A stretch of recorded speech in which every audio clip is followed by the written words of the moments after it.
درې عادتونه درې خبرې چې په کم انسان کې وي د عزت خوبونه نه ګوري. دا یا ساتي ها ذلت د دې انسان مقدر دی، ذلت د دغه خزي مقدر دی. کمی خزي کم سړی کې چې دغه درې قسمه خبرې وي، کمی دروغ، دوکا، ظلم. دروغ، دوکا، ظلم، دا درې صفاتونه چې پچا کې وي دا د عزت خوبونه نه ګوري. ذلت د دې مقدر دی. دا یاد وساتئ. دروغ یو دومره خطرناکه ګناه ده چې کله وي یو مسلمان دروغ وي د خلینه دومره خطرناکه بدبویي زی چې د سره د کوم پرشتو ډیوټي لګیدلې د وېدام د دنه میلونه لري او تختی. الله اکبر. او دا دروغ د ټولو ګناهونو جرړه ده. دروغ که په غب کې وي او که په حقیقت کې وي، دا یاد وساتئ. دروغ دی ښا. نن سبا که مونږ او تاسو وګورو دروغ انتهایی عام دي. زمونږ او تاسو خبره تر هغه پورې نه مکمل کیږي تر کومه پورې چې مونږ پکې دروغ نه شامل کړي. الله دې مونږ ته معافي وکړي. نن سبا مونږ ګورو کنه مختلف واینز په سوشل میډیا باندې ځان ته چینل ګلو کړي دي، پیجونه ګلو کړي دي، او د هغه هر یو خاکا هر یو ویډیو دا په دروغ باندې مبني.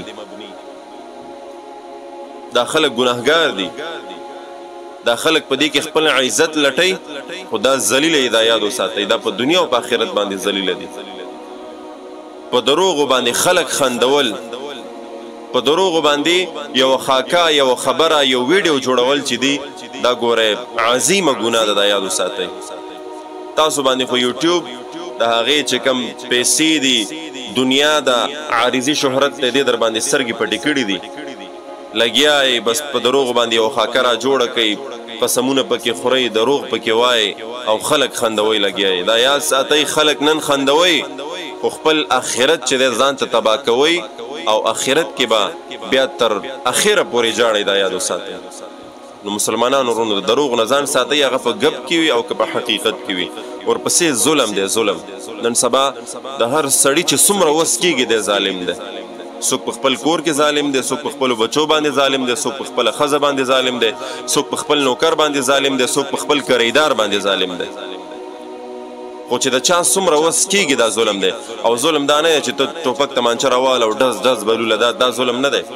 دا هم ظلم دی چې ته یو مسلمان ته سپک خوله چې دی سپک الفاظ ورته استعمال کې، سخت خبره کول دا هم ظلم دی، بد اخلاقی کول دا هم ظلم دی.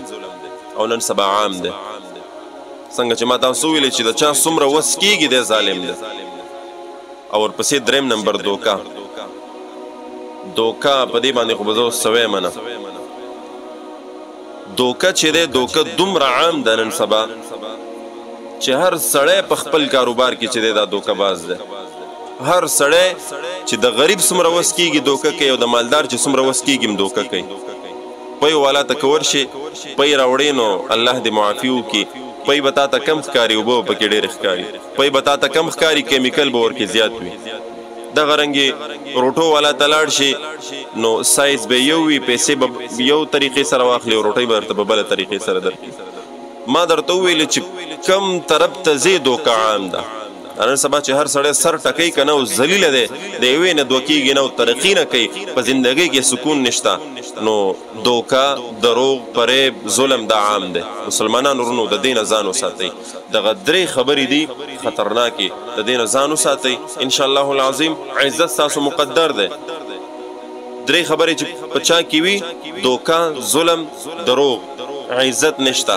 درې خبرې چې په چا کې نه دوکا، ظلم، دروغ، دا پچا کې نه عزت د دې مقدر دی په دوانو جهانونو باندې. الله رب العزت دې مونږ ته توفیق را نصیب کړي چې دغه درې قسمه غلط عادتونه چې دي دروغ، دوکا، ظلم، د دې نه دې الله مونږ محفوظ وساتي. کم مسلمانان چې پکې مبتلا دي الله رب العزت دې ورته توفیق ورکړي چې روزي د دغه دنیا نه د دغه دلدل نه.